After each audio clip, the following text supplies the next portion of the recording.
I always thought the universe had a sense of humor, but on my 10th wedding anniversary, I discovered it has a sick one.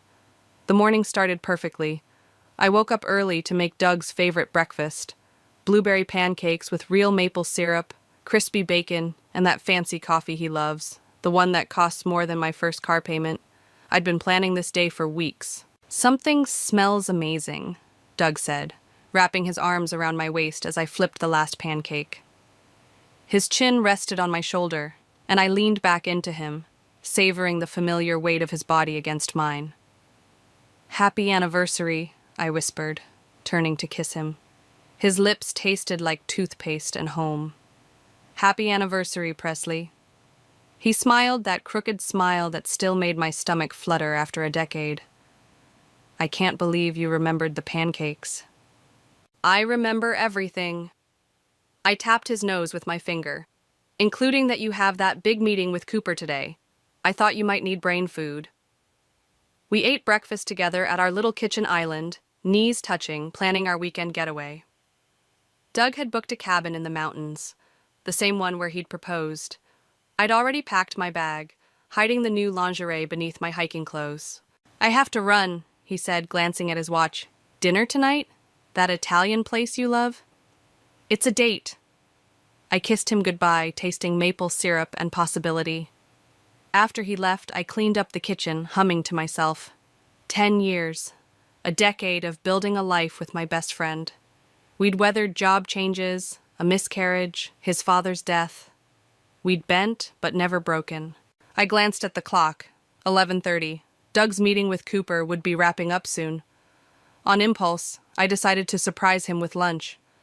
I knew how stressed he'd been about this presentation, and I wanted to celebrate with him if it went well, or comfort him if it hadn't. I picked up sandwiches from that deli near his office, pastrami on rye with extra mustard for him, turkey and avocado for me. As I drove downtown, I called Rachel, my best friend since college. "How's the anniversary so far?" she asked. "Perfect. I'm surprising Doug with lunch. Want to meet us?"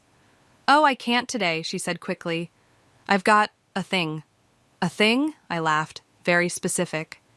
"You know how it is," she said. "Have fun with Doug. Tell him I said happy anniversary." I pulled into the parking garage of Doug's building, excitement bubbling in my chest. The security guard waved me through. I visited often enough that he knew me by name. "Hey, Mike," I called. "Is Doug in?" "Sure is, Mrs. Bryant. Been here all morning." I took the elevator to the 14th floor, balancing the bag of sandwiches and 2 iced teas. The receptionist wasn't at her desk, so I walked straight back to Doug's office. His door was closed, but I could hear voices inside. The meeting must be running long.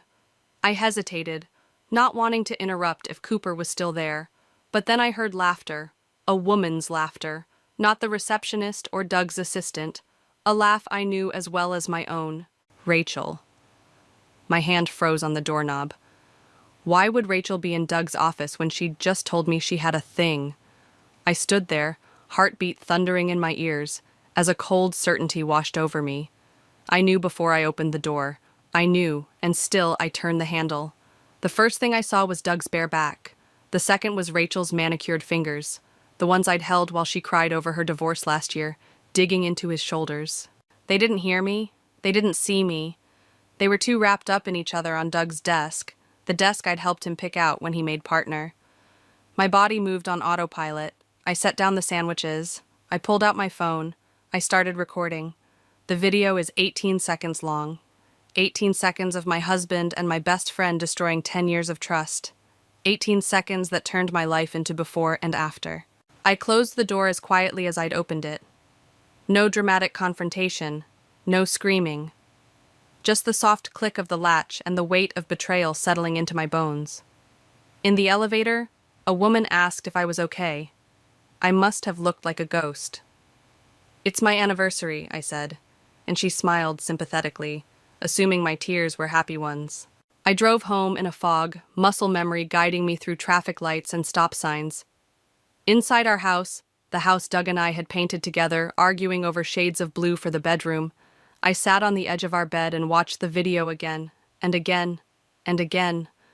My hands shook as I pressed play for the 4th time. There they were, the two people I trusted most in the world, betraying me on the day that was supposed to celebrate love and commitment.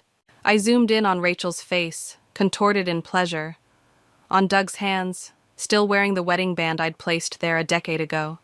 Something cold and hard crystallized inside me. This wasn't just about sex, this was about lies, about making a fool of me, about breaking something precious and irreplaceable. As I stared at the frozen image on my phone screen, I knew one thing with absolute certainty.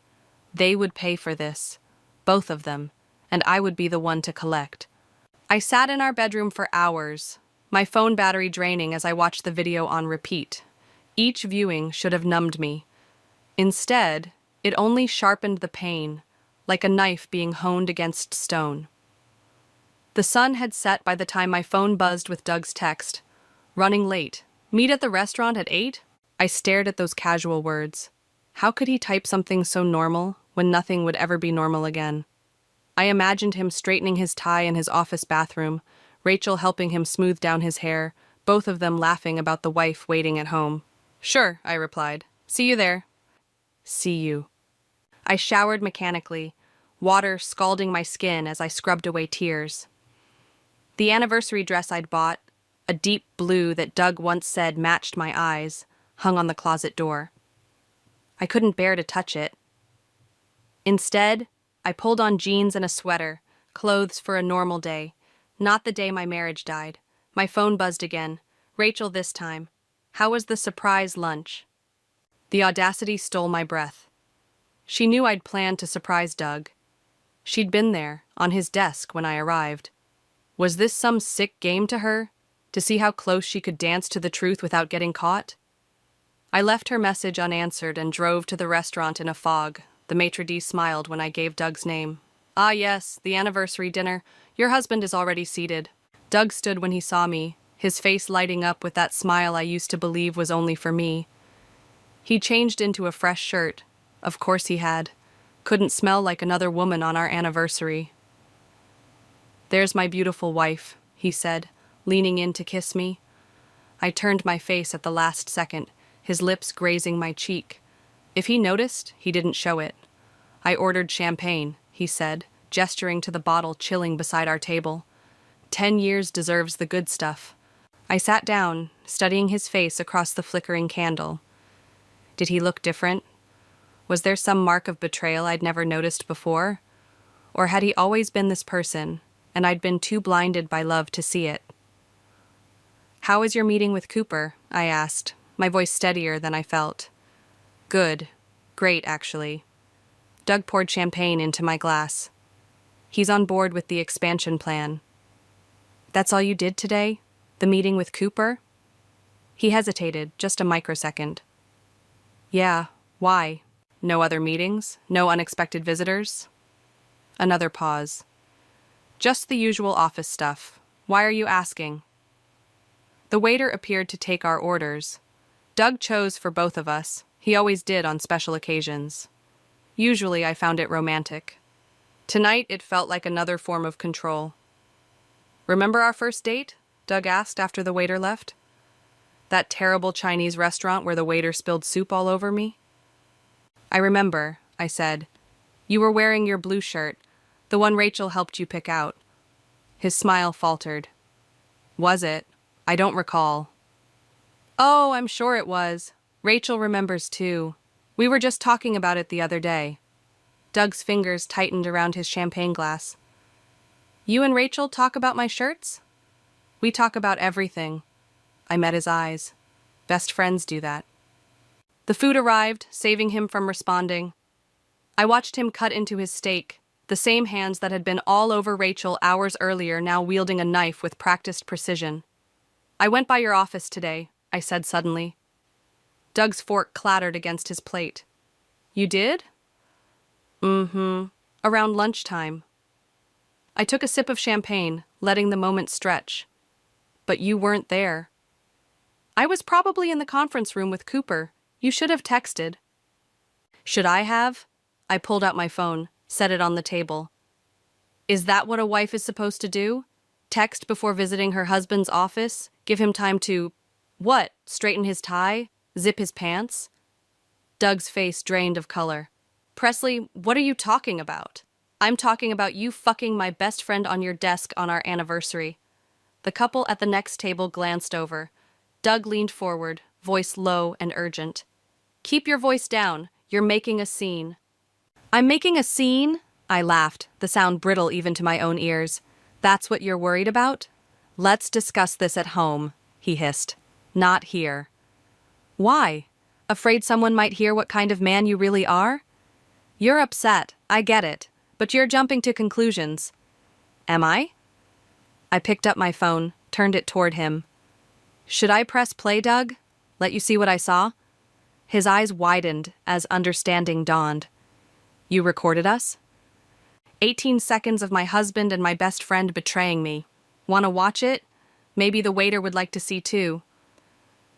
Doug reached for my hand. I yanked it away. Presley, please. It's not what you think. It's exactly what I think. I stood up, legs shaking. 10 years, Doug. 10 years of my life with a man who could look me in the eyes and lie without blinking. Sit down, he pleaded. Let me explain. There's nothing to explain. I saw you. I saw her. I grabbed my purse. Enjoy your anniversary dinner. I'm sure Rachel's available if you need company. I walked out of the restaurant with my head high, ignoring the curious stares. In the parking lot, my composure cracked. I slumped against my car, gulping in the cold night air. My phone buzzed with a text from Doug. Come home. We need to talk. Another notification appeared. Rachel calling. I declined, then blocked her number with trembling fingers. The drive home was a blur. I didn't cry. Something had hardened inside me, like amber preserving a moment in time. The moment I decided I wouldn't just walk away. They thought they knew me. Sweet, trusting Presley who always saw the best in people. They had no idea what I was capable of. I pulled into our driveway and sat in the dark, formulating a plan. Doug would come home expecting tears, apologies, maybe even forgiveness. He would find none of those things. Thunder rolled outside our bedroom window, nature's percussion matching my stormy thoughts. I hadn't slept. How could I, knowing Doug would eventually come home to explain away his betrayal? I'd heard his key in the lock around midnight, his hesitant footsteps in the hallway, but he'd retreated to the guest room without confronting me. Coward. By morning, the rain was hammering against the roof in angry sheets. I dressed for work methodically. Black pencil skirt, white blouse, armor for the battlefield my life had become. In the kitchen, I found Doug hunched over coffee, his eyes bloodshot. Presley, he started, rising from his chair. We need to talk. I'm late for work. I poured coffee into my travel mug, my movements precise and controlled. It's Saturday. Some of us have integrity about our commitments. I screwed the lid on tight, unlike others. Doug ran his hand through his hair, a gesture I once found endearing. Now it just reminded me of Rachel's fingers doing the same thing. What you saw? It wasn't... If you say it wasn't what it looked like, I swear to God I will throw this scalding coffee in your face. He stepped back, eyes wide. Good. Let him be afraid. It was a mistake, he said finally. A terrible, unforgivable mistake. But it was only once, I swear. I laughed, the sound sharp enough to cut glass. Only once? Oh, well, that changes everything. Should we renew our vows now or wait until after breakfast? Presley, please. Has she called you? I asked suddenly. Rachel, have you talked to her since I left the restaurant? His hesitation told me everything. Of course you have. I moved toward the door. You two probably had a good laugh about your hysterical wife. It's not like that. Doug blocked my path. She's worried about you. We both are. Move. Not until you listen. I set down my coffee, pulled out my phone, and dialed. Hi, Mark, it's me. Can you come over? Doug won't let me leave the house. My voice broke convincingly. I'm scared. Doug's face paled. You called your brother? Jesus, Presley, I'm not keeping you prisoner. I ended the call. Then move. He stepped aside, hands raised in surrender. This isn't solving anything. I'm not interested in solving anything, I said, retrieving my coffee. I'm interested in surviving. I drove to work despite it being Saturday, needing somewhere to go that wasn't home. The office was quiet, just a few dedicated souls catching up on paperwork. I locked myself in my office and finally allowed myself to cry, quick, angry tears that I wiped away almost as soon as they fell. My phone buzzed with texts from Doug, from Mark asking if I was okay, and most infuriatingly, from Rachel. "We need to talk. Please. It's not what you think." I blocked her number again, wondering how she'd gotten through after I'd blocked her yesterday. Technology, like loyalty, apparently had its limits. A knock at my door made me jump. "Presley, you okay in there?" It was Layla, my closest work friend, peering in with concern. I thought I heard someone. I quickly wiped my eyes. "Just catching up on some reports." Layla stepped in, closing the door behind her. "On a Saturday? In yesterday's makeup?" She sat down across from me. What happened? Something about her direct gaze broke my composure. The story spilled out. The anniversary, the surprise lunch, the video, the disastrous dinner. "Oh, honey." Layla reached across the desk to squeeze my hand. "I've been exactly where you are." I blinked in surprise. "You have?" 3 years ago, Tom and his dental hygienist." She smiled grimly. "Such a cliché, right?" I didn't know. "We worked through it. Counseling, lots of tears, more anger than I knew I could feel." She shrugged. "It was the hardest thing I've ever done, but our marriage is stronger now." I stared at her, incredulous. "You forgave him?" "Eventually. Not right away." She leaned forward. "Look, I'm not saying that's your path, but don't make any decisions while you're still in shock." "I'm not in shock," I said. "I'm in hell." "That too." She squeezed my hand again. "Whatever you need, I'm here." After Layla left, I sat at my desk, turning her words over in my mind. Forgiveness? The very idea made my stomach turn, and yet, seeing her, strong, confident Layla, talk about working through betrayal made me wonder if I was overreacting. No. The image of Doug and Rachel flashed in my mind. This wasn't about sex. It was about trust, about respect, about 10 years of my life built on quicksand.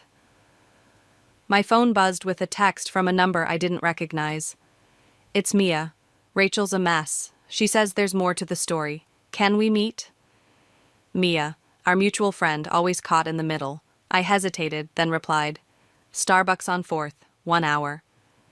I arrived early, choosing a table in the corner where I could watch the door.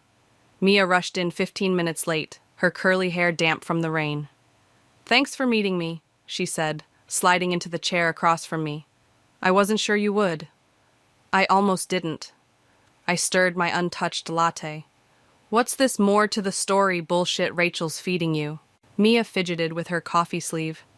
"She says it was a one-time thing, that she was helping Doug plan your anniversary surprise and things." Escalated. My anniversary surprise was sex on his desk? I laughed bitterly. How thoughtful. "She's devastated, Presley. She knows she betrayed you." "Good. The thing is," Mia hesitated, "I think there's something else going on, something neither of them is saying." I leaned forward. "What do you mean?" Rachel mentioned financial problems, something about Doug being in trouble. She shook her head. I don't know details, but she was crying about how she'd made everything worse. I sat back, processing this new information. Doug, in financial trouble. He handled our money, our investments, our future. "Why would sleeping with my husband solve financial problems?" I asked. "I don't know." Mia looked miserable. "I just thought you should know there might be more going on." As I drove home, rain lashing against my windshield, a new plan began forming in my mind. If Doug was hiding financial secrets alongside his infidelity, I needed to know. Before confronting him, before deciding anything, I needed the full picture. The betrayal had just become a puzzle, and I was very, very good at solving puzzles. The woman in the mirror wasn't me. She had my features, the same dark hair, the same blue eyes, but something fundamental had changed. 3 days of sleepless nights had hollowed her cheeks and darkened the skin beneath her eyes. But it was more than physical exhaustion. There was a hardness there, a calculation that hadn't existed before. I leaned closer, studying this new version of myself. "Who are you becoming?" I whispered. No answer came, just the distant sound of Doug moving around downstairs. We'd been circling each other like wary animals since Saturday, sleeping in separate rooms, communicating in terse texts about practical matters. "I'll be late tonight. Leftovers in the fridge, bill payment due tomorrow." The charade of normalcy was almost more painful than the betrayal itself. I finished applying my makeup, armor for another day of pretending I wasn't falling apart, and headed downstairs. Doug was at the kitchen table, laptop open, brow furrowed. "Morning," I said, my voice carefully neutral as I reached for the coffee pot. He startled, quickly closing his laptop. "Hey, I didn't hear you come down." That small gesture, the guilty closing of his computer, confirmed what I'd begun to suspect after talking with Mia. Whatever was happening went beyond the affair. "Plans today?" I asked casually, stirring cream into my coffee. "Just work. Meetings." He rubbed his temple. "You?" "The usual." I leaned against the counter, studying him.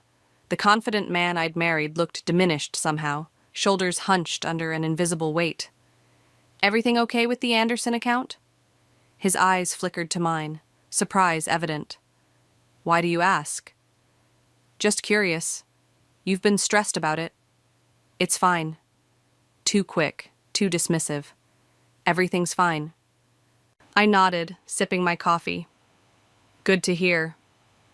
At the office, I closed my door and pulled out the notebook where I'd been documenting everything I could remember about our finances. Joint checking account at First National, investment portfolio managed by Westlake Partners, retirement accounts, the mortgage, all things Doug handled. I'd always trusted him with money matters. He was the financial whiz, after all. Now that trust felt like another weapon he'd used against me. A knock interrupted my thoughts. "Got a minute?" It was Guillermo, one of our senior analysts. "I need your signature on these reports." "Sure," I gestured to the chair across from me. "How's everything going with the Miller project?" "On track." He set the reports down, then hesitated. "Are you okay, Presley? You seem different lately." I forced a smile. "Just tired. Busy time of year." Guillermo studied me, his dark eyes kind, but penetrating. "If you need anything, work-related or otherwise, I'm here." "I appreciate that." After he left, I stared at the closed door, thinking about his offer. Guillermo had gone through a messy divorce last year. Maybe he could help navigate the financial labyrinth I was facing, but that would mean admitting my marriage was over. I wasn't ready for that. Not yet. My phone buzzed with a text from Mark. "Lunch today? Need to talk to you." I met my brother at a deli near his office. Mark was already there, his expression grim as I slid into the booth across from him. "You look like hell," he said by way of greeting. "Thanks. You always know just what to say." He pushed a sandwich toward me. "Turkey on rye, extra pickles. Eat." I took a bite to appease him, though food had lost its appeal days ago. "What's so urgent?" Mark leaned forward, lowering his voice. "I ran into Rachel yesterday." My stomach clenched. "And?" "She was a mess, Press. Crying, begging me to convince you to talk to her."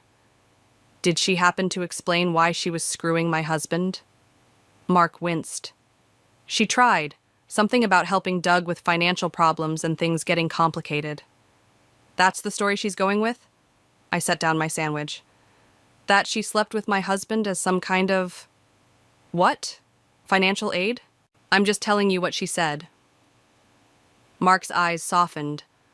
"Look, what they did is inexcusable. But you need to talk to Doug. Really talk, not just exchange cold shoulders and colder texts." "Why? So he can lie to me again?" "So you can figure out what you want to do." Mark reached across the table, covering my hand with his. "Are you filing for divorce? Trying to work it out? You need information to make those decisions." I pulled my hand away. "I'm getting information, just not from them." Mark's eyebrows rose. "What does that mean?" "It means I'm not as naive as everyone thinks." I stood up, suddenly needing to escape his concerned gaze. Thanks for lunch. Presley, wait. I have to get back to work.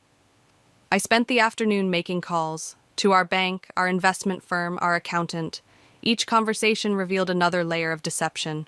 Accounts I didn't know about, withdrawals I couldn't explain, a second mortgage taken out 6 months ago. By 5 o'clock, I had a clearer picture, and it was uglier than I'd imagined. Doug hadn't just betrayed me emotionally, he'd put our financial future at risk. I was still processing this when my phone rang. Cooper James, Doug's business partner. Presley? Sorry to bother you, but is Doug with you? No, why? He missed our investor meeting, not answering his phone. It's not like him. A cold feeling settled in my stomach. When did you last hear from him? This morning. We were supposed to discuss... Cooper paused. Well, some discrepancies in the accounts. What kind of discrepancies? Another pause. I think that's something you should discuss with Doug. Cooper, I said, my voice steady despite my racing heart. If my husband is in trouble, I need to know. The silence stretched so long I thought he'd hung up. There's money missing, he finally said. A lot of money, and the trail leads to Doug. After we hung up, I sat motionless, staring at the wall. The betrayal had just expanded exponentially. Not just an affair, but theft, embezzlement. My phone buzzed with a text from an unknown number. It's Rachel. Please don't block this number. There's something you need to know about Doug. He's not who you think he is. None of this is what you think. I stared at her message, anger and curiosity warring within me. Then I made a decision. Meet me at Lakeside Park, 7 p.m. Come alone. It was time to hear what my former best friend had to say. Not because I was ready to forgive, but because I needed every weapon I could get for the war ahead. Lakeside Park was nearly empty as dusk settled over the water. A few joggers circled the path, and an elderly couple fed ducks near the shore. I sat on a bench facing the lake, watching ripples distort my reflection into something unrecognizable. Fitting, since I barely knew myself anymore. The sound of hesitant footsteps made me look up. Rachel stood a few feet away, her usual confident posture replaced by something smaller, more uncertain. Her eyes were red-rimmed, her normally perfect makeup absent. Thank you for meeting me, she said, her voice barely audible above the evening breeze. I didn't invite her to sit. Talk. She wrapped her arms around herself, as if cold, despite the mild evening. I don't know where to start. How about with why you were fucking my husband on our anniversary? Rachel flinched. I deserve that. I deserve worse. She took a shaky breath. What happened between Doug and me? It wasn't planned. It wasn't an affair. I have video evidence that says otherwise. That was the first time. Her eyes met mine, pleading. The only time. And it happened because I was trying to help him fix the mess he'd created before you found out. I laughed bitterly. So sleeping with him was what? A bonus service? It was a mistake. The biggest mistake of my life. She moved closer, though still keeping a safe distance. But you need to know what Doug's involved in. It's bad, Presley. Really bad. Cooper already told me about the missing money. Rachel shook her head. It's more than that. Doug's been laundering money for some very dangerous people. The kind who don't forgive mistakes. The world seemed to tilt beneath me. What are you talking about? He approached me 6 months ago, asking for legal advice. Rachel's voice dropped lower. He was already in deep, gambling debts, bad investments. He borrowed money from the wrong people. And you, being such a good friend, decided to help him hide it from me? My voice rose despite my effort to stay calm. For 6 months? I thought I could fix it. Her composure cracked. I thought if I helped him repay the money, you'd never have to know how close he came to losing everything. So you just lied to my face, day after day. To protect you. To protect him, I corrected. And yourself. Rachel's shoulders slumped. Maybe you're right. Maybe I was protecting all of us from the truth, that Doug isn't who we thought he was. A jogger passed, glancing curiously at our tense standoff. I waited until he was out of earshot before continuing. Why should I believe anything you're saying? Rachel reached into her purse and pulled out a thumb drive. Because I brought proof, financial records, emails, everything I've gathered over the past 6 months. It's all here. I stared at the small device she held out. And the sex? Was that part of your protection plan too? Her hand trembled. That day in his office, he told me he couldn't pay the money back, that these people were threatening him, threatening you. I was trying to calm him down, figure out what to do next, and then she shook her head. It just happened. One terrible, stupid moment of weakness. On our anniversary. The date still stung like salt in an open wound. I didn't know it was your anniversary until after when you called. Tears spilled down her cheeks. I hate myself for what I did to you. But right now, there's something more important than my guilt or your anger. What could possibly be more important?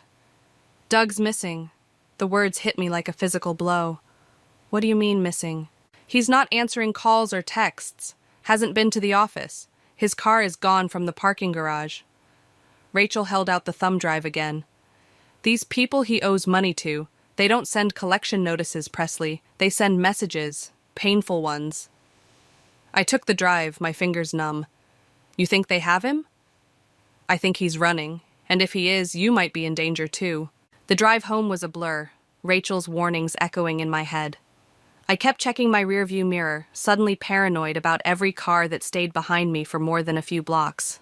Our house was dark when I pulled into the driveway. I sat in the car, staring at the home Doug and I had built together, now just a shell containing broken promises and lies. My phone buzzed with a text from Mark. Just checking in. You okay? I started to type, I'm fine, but stopped. The lie stuck in my throat. Nothing was fine. Nothing would ever be fine again. Instead, I called him. Can you come over? I need help. 20 minutes later, Mark arrived with a bottle of whiskey and a determined expression. I led him to the kitchen table where I'd set up my laptop. What's going on, Press? He asked, pouring us each a generous drink. I inserted Rachel's thumb drive. I'm about to find out how much trouble Doug is really in. The files opened like Pandora's box, spilling secrets across my screen. Bank transfers, emails with veiled threats, photos of Doug meeting with men I didn't recognize in parking garages and empty restaurants. Jesus, Mark whispered, scrolling through the evidence. This is serious, Presley. These aren't the kind of people you mess with. Apparently, they're exactly the kind of people Doug messes with. I took a long swallow of whiskey, welcoming the burn. And now he's disappeared. Mark's face hardened. You need to go to the police. With what? Evidence my husband's a criminal? That my best friend helped him hide it? That makes me look complicit. It makes you look like a victim. I slammed my glass down. I'm done being a victim. The doorbell rang, startling us both. Mark motioned for me to stay seated while he checked the peephole. It's Layla, he called. I opened the door to find my colleague standing on my porch, her expression grave. Sorry to show up unannounced, she said, but I found something you need to see. She handed me a manila envelope. Inside was a photograph. Doug and another man in what looked like an intense conversation. That was taken yesterday, Layla said. At the airport. I stared at the image, my heart pounding. How did you get this? My brother works security there. She hesitated. Presley, the man with Doug. He's connected to some very dangerous people. The photograph trembled in my hand. He's running. Yes, Layla confirmed. And based on what my brother overheard, he's not planning to come back. I looked from the photo to the computer screen still displaying evidence of Doug's crimes, and something inside me hardened into resolve. Let him run, I said, my voice steady. But he's not taking my life with him. The flames in my fireplace danced hypnotically, consuming old photographs. Doug and me on our honeymoon, at Christmas parties, on hiking trips. With each picture that blackened and curled, I felt a strange mixture of grief and liberation. Are you sure about this? Mark asked, watching from the doorway. Some of those can't be replaced. That's the point. I fed another memory to the fire, our wedding portrait. I don't want reminders of a life that was built on lies. It had been 3 days since Doug disappeared. 3 days of discovering just how thoroughly he'd betrayed me. Not just with Rachel, but with every decision he'd made over the past year. Our savings drained, our home equity leveraged, our future gambled away. Mark sat beside me, taking the stack of remaining photos. "Keep these," he said gently. "Not for Doug, for you. For the person you were, who loved honestly." I let him set them aside, too exhausted to argue. I hadn't slept more than a few hours since discovering the affair, and the weight of each new revelation pressed down on me like stones. "Have you decided what you're going to do?" Mark asked. "About Doug? Or the fact that he's left me holding the bag for his crimes?" "Both, I guess." I stared into the flames. "I filed a police report this morning. Reported him missing." I laughed bitterly. "Officer asked if he had any reason to leave.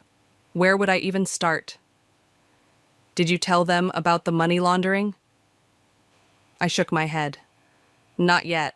I need to understand exactly what I'm dealing with first." The doorbell rang, interrupting our conversation.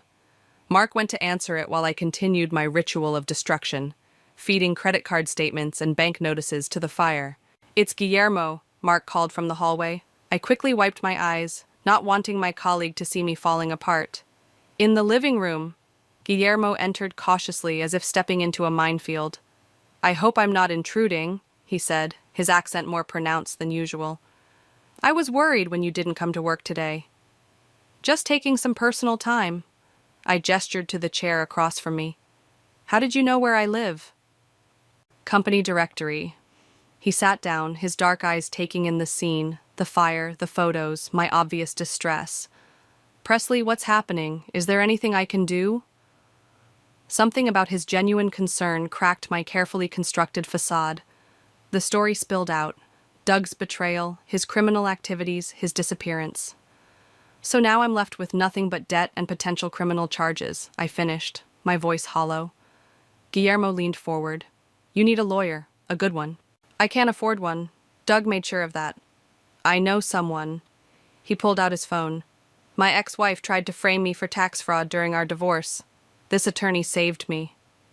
As he made the call, arranging a meeting for the following morning, I studied him with new eyes. Guillermo had always been kind, professional, but this level of personal involvement surprised me.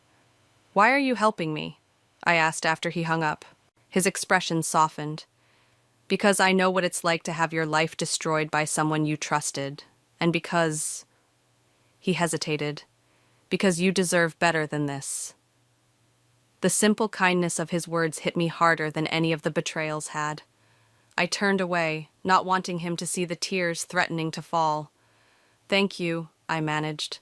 After Guillermo left, promising to pick me up for the lawyer meeting, Mark gave me a knowing look. "What?" I demanded. "Nothing," he smiled slightly. "Just nice to see you have people in your corner. He's a colleague, that's all. If you say so." Mark checked his watch. "I should go. Early meeting tomorrow." "You don't have to babysit me. I'm not going to do anything stupid." "Aren't you?" He gestured to the fire. "This revenge plan you're cooking up. Where does it end, Press?" "It ends with Doug facing consequences for once in his life." Mark sighed. "Just be careful. Revenge has a way of burning the person who seeks it." After he left, I sat alone by the dying fire, turning his words over in my mind. Was this about justice, or was I just lashing out in pain? The line between the two had blurred beyond recognition. My phone buzzed with a text from Rachel. "Need to talk. Cooper found something. It's urgent." I hesitated, then replied, "I'm done talking." Her response came immediately. "This isn't about me or Doug, it's about you. These people think you have their money." A chill ran through me that had nothing to do with the cooling embers. "What people?" "The ones Doug owes. They came to the office looking for him, asked about you." I stared at her message, fear crystallizing into something harder, colder. "What did you tell them?" "That I didn't know where either of you were. Presley, they weren't asking nicely." I set the phone down, my hands shaking. This wasn't just about exposing Doug anymore. It wasn't even about revenge. It was about survival. The doorbell rang again, startling me. It was nearly midnight. too late for casual visitors. I approached cautiously, peering through the peephole. Layla stood on my porch, her expression urgent. "Sorry for the late hour," she said when I opened the door, "but you need to see this now." She thrust her phone at me. On the screen was a news article. Local businessman found unconscious after apparent assault. The businessman was Cooper. "He's in the ICU," Layla said. "Police are saying it was a robbery, but my brother's friend works hospital security. Cooper was beaten methodically, professionally. This wasn't random." I pulled her inside, locking the door behind her. "Did he say anything? Before they hurt him?" "That's why I'm here." Layla's voice dropped. "He regained consciousness briefly, asked for you, said something about a safe deposit box." "What safe deposit box?" "I don't know. But whatever Doug was involved in, it's escalating." She gripped my arm. "These people aren't playing games, Presley, and they think you know something." I sank onto the stairs, the reality of my situation crashing down on me. Doug hadn't just betrayed me emotionally, he'd left me in physical danger. "I need to find that safe deposit box," I said, my voice steadier than I felt. "Before they do." Layla nodded. "I'll help you, but we need to move fast." As I gathered my purse and keys, a new message appeared on my phone, from an unknown number. "We know Doug ran. We know you have access to what's ours. You have 24 hours. No signature, no explanation needed." The clock was ticking. Morning light streamed through the bank's windows, catching dust motes in golden beams that seemed mockingly cheerful. I gripped the counter, forcing my voice to remain steady. "I need to access my husband's safe deposit box." The bank manager, his nameplate read Timothy, smiled apologetically. "I understand, Mrs. Bryant, but without your name on the account or your husband present, my husband is missing." I slid the police report across the counter. "And I have reason to believe this box contains evidence relevant to his disappearance." Timothy examined the report, his smile fading. "This is highly irregular. So is having dangerous criminals threaten you because your husband stole their money." I leaned closer. "Please, I wouldn't ask if it wasn't important." He hesitated, then nodded. "Wait here." While he disappeared into a back office, I glanced at Layla, who stood by the door keeping watch. She gave me a subtle thumbs up. 20 minutes and several phone calls later, I followed Timothy into the vault. Rows of metal boxes lined the walls, each containing someone's secrets. He stopped at box 1742. "I'll need to witness you opening it," he said, inserting his key. "Bank policy." I nodded, turning my own key, found in Doug's desk drawer after hours of searching. The lock clicked, and Timothy pulled out a long metal container. "I'll give you privacy to examine the contents," he said, setting it on a small table. "But I'll be right outside." Once alone, I took a deep breath and lifted the lid. Inside lay a USB drive, a small notebook, and a manila envelope. I opened the envelope first, finding a stack of photographs, Doug with various men in suits, exchanging envelopes, shaking hands. Evidence of his criminal activities or insurance against his partners? The notebook contained dates, amounts, and initials, a record of transactions, perhaps. I pocketed everything, my heart racing. Whatever Doug had been involved in, he'd been careful to document it. Outside, Layla waited anxiously. "Did you find anything?" "Maybe everything," I whispered, patting my purse. "Let's go." We were halfway to the car when my phone rang. Rachel. "Not now," I muttered, declining the call. It immediately rang again. This time I answered. "What?" "They know you're at the bank." Rachel's voice was tight with fear. "They're watching you." My steps faltered. "How do you know that?" "Because they came to my office again. Said if you don't bring them what's in that box, they'll—" Her voice broke. "Presley, these aren't idle threats." I scanned the parking lot, suddenly aware of how exposed we were. "Where are you now?" "Home. They said to tell you to bring everything to my place by noon." I checked my watch. 10:47. "Who exactly is they?" "I don't know their names, but the one in charge, he has a scar across his left cheek. Doug called him Marcus.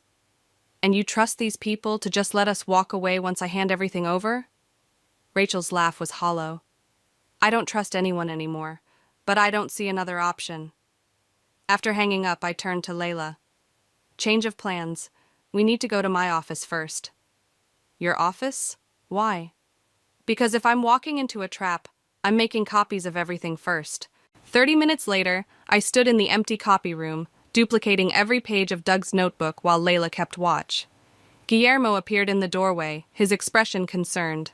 Presley, I thought you were taking time off. I hesitated, then made a split-second decision. I need your help.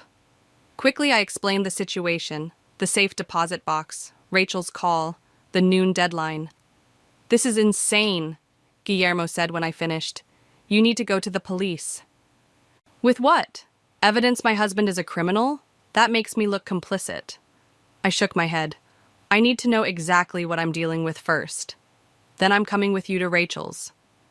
Absolutely not. These people are dangerous. Exactly why you shouldn't go alone. His jaw set stubbornly. I'm not asking permission. I wanted to argue but didn't have time. Fine, but you stay in the car 2 blocks away. If I'm not out in 20 minutes, call this number. I scribbled Mark's number on a post-it. Tell him everything. At 11:55, I parked outside Rachel's townhouse. The street was quiet, too quiet for a weekday. No dog walkers, no delivery trucks, no signs of the normal suburban bustle. I don't like this, Guillermo said from the passenger seat. It feels wrong. None of this has felt right since I found my husband with my best friend. I checked my watch. 20 minutes, not a second longer. Be careful, he said as I got out. Whatever's in that box isn't worth your life. I nodded, unable to speak past the knot of fear in my throat. Rachel opened her door before I could knock, her face pale and drawn. You came. Not like I had a choice. I stepped inside, clutching my purse with its precious cargo. Where are they? Living room. I followed her through the familiar hallway. How many times had I walked this path as a friend, never imagining I'd return as a pawn in some criminal game. 2 men sat on Rachel's cream-colored sofa. One was tall and thin, with nervous hands that couldn't seem to stay still. The other was older, heavier, with a jagged scar cutting through his left eyebrow and down his cheek. Marcus. Mrs. Bryant, he said, rising. Thank you for joining us. Let's skip the pleasantries. I remained standing, keeping distance between us. I have what Doug took. I want guarantees that my friends and I will be left alone. Marcus smiled, the expression never reaching his eyes. Of course, we're businessmen, not monsters. Businessmen don't put people in the ICU. Unfortunate what happened to Cooper. He shrugged. But necessary. He was uncooperative. My skin crawled at his casual dismissal of violence. I have everything from the safe deposit box. Once I confirm you'll leave us alone, it's yours. Show me. Slowly, I removed the USB drive and notebook from my purse. This is what you're looking for, right? Doug's insurance policy? Marcus's eyes narrowed. Insurance policy? The evidence he collected, names, dates, transactions. I held up the notebook. Everything he needed to bring you down if you ever turned on him. A flash of uncertainty crossed his face, the first genuine emotion I'd seen. Give me that. Not until I have your word, written and signed. The thin man laughed. You're in no position to make demands. Actually, I am. I pulled out my phone, showing them the screen. Because I'm recording this entire conversation, and if anything happens to me or anyone I care about, copies of everything go to the FBI. Marcus's face hardened. You're bluffing. Try me. I met his gaze steadily, though my heart hammered against my ribs. I have nothing left to lose. The silence stretched, taut as a wire. Then Marcus nodded to his companion, who produced a pen and paper. Write it, Marcus ordered. We agree to cease all contact with Presley Bryant and Associates in exchange for all materials related to Douglas Bryant's activities. As the thin man wrote, Rachel moved to stand beside me. I'm sorry, she whispered, for everything. I didn't look at her. Couldn't. This doesn't make us even. I know. The thin man slid the paper across the coffee table. I read it carefully, then nodded. "The envelope, too," Marcus said, "with the photos." I hesitated, then removed it from my purse. "Everything's here. Our business is concluded." Marcus took the items, examining them briefly, before nodding to his companion. "We're done here." As they moved toward the door, relief washed over me. We'd made it through. We were safe. Then Marcus paused, turning back with a cold smile.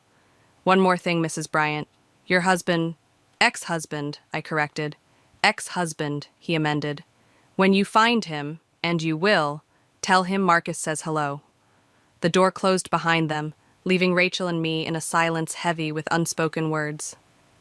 "It's over," she said finally. I shook my head, a strange calm settling over me. No, now it's time for the real reckoning. The conference room hummed with tension as I arranged 8 chairs around the long table.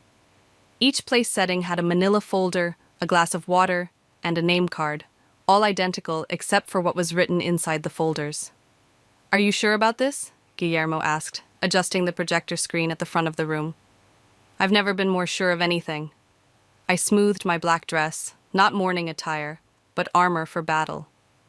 "They might not all come." "They'll come." I checked my watch. Curiosity, if nothing else.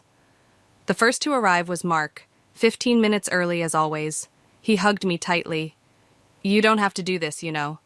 "I do, actually." I gestured to his seat. "For me." Layla arrived next, then Mia, both offering tentative smiles. Cooper came limping in, still bruised from his hospital stay, but determined to be present. Rachel slipped in quietly, taking the seat farthest from mine, her eyes downcast. At exactly 7 hours, the door opened one final time. Doug stood in the doorway, thinner than when I'd last seen him, dark circles under his eyes. He scanned the room, his gaze finally settling on me. "You found me," he said simply. "Wasn't hard. You're predictable." I gestured to the empty chair. "Your mother's cabin in Vermont? Really?" He sat down cautiously. "How did you know about Marcus?" "I know everything now." I moved to the front of the room. "That's why we're here." Once everyone was seated, I took a deep breath, steadying myself for what came next. "Thank you all for coming. Some of you know parts of what I'm about to share, none of you know all of it." I clicked the remote, and an image appeared on the screen, Doug and Rachel in his office. "This is where it started for me, 10 days ago, my anniversary." Doug flinched. Rachel stared at her hands. "But it actually started much earlier." I clicked to the next slide, bank statements, transaction records. About a year ago, when Doug began embezzling from his own company to cover gambling debts. Cooper sat up straighter, his bruised face hardening. When that wasn't enough, he borrowed from people who don't offer payment plans. Another click, the photos of Doug with Marcus. And when that went south, he started laundering money through client accounts. I moved through the evidence methodically, laying bare every deception, every betrayal. Doug's financial crimes, Rachel's complicity, the danger they'd put all of us in. "Inside your folders," I continued, "you'll find information specific to how these actions affected each of you. Cooper, the evidence clearing you of any involvement. Mark, documentation of the loan Doug took out in your name." One by one, they opened their folders. Expressions of shock, anger, and betrayal rippled around the table.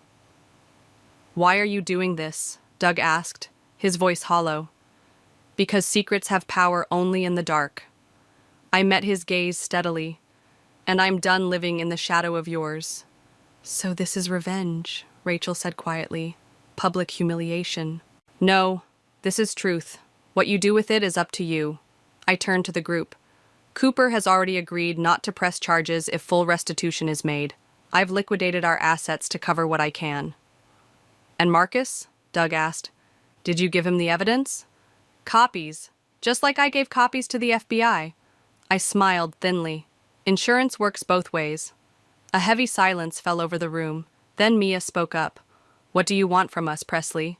"Nothing." "This isn't about what I want from you. It's about what I'm giving you. The truth, and the freedom to choose what to do with it.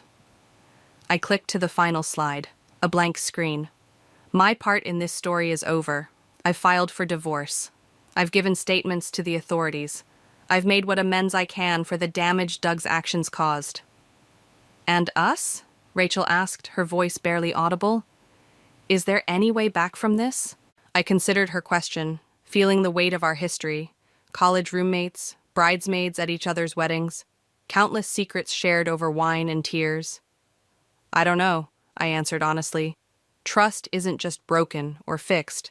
Sometimes it's transformed into something else entirely. As the meeting disbanded, people moved in small groups, talking quietly, processing. Doug approached me last, his expression unreadable. You could have just turned me in, he said. Why go through all this? Because it wasn't just about you. It was about me, who I became when everything fell apart. I gathered my notes, not meeting his eyes, and who I chose to be after. And who is that? I looked up then, seeing him clearly for perhaps the first time. Not the man I'd loved, nor the villain who'd betrayed me, but simply a flawed human who'd made terrible choices. Someone who doesn't need revenge to heal. I closed my laptop. Someone who understands that the opposite of love isn't hate, it's indifference. He nodded slowly, accepting the finality in my voice. For what it's worth, I am sorry. I know, but sorry doesn't change what happened. It just acknowledges it. After everyone left, Guillermo helped me clear the room.